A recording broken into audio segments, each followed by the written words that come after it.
Welcome to our channel. Today we how to transfer online store settlements from Square to bank. Easy tutorial step by step. To begin transferring your online store settlements from Square to your bank, first, log in to your Square account.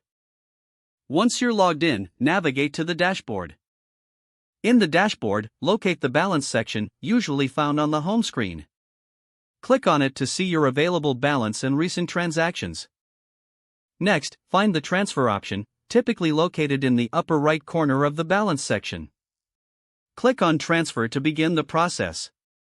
You will be presented with options for transferring your funds. Select the option that suits your needs, whether it's an instant transfer or a standard bank transfer. For an instant transfer, keep in mind there may be a small fee.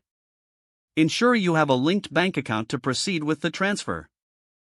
If you haven't linked a bank account yet, go to the Settings tab. Choose Bank Accounts to add your bank information. Once your bank is linked, return to the transfer page.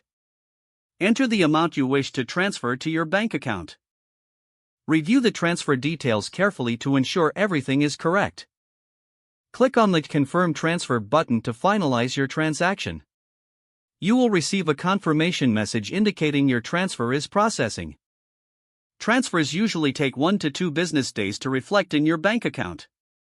Keep an eye on your bank account for the deposited amount. If you encounter any issues, visit the Square support site for assistance.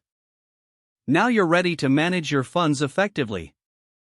If the page does not load, refresh the browser or try again in a private or incognito window. Make sure you are using the correct email address, then retype it carefully to avoid small typos. If your password is not accepted, use the reset option and create a new strong password you can remember. Check your spam folder for verification or security emails, then complete any requested confirmation step. Enable two-factor authentication if available to improve account security and reduce unauthorized access risk.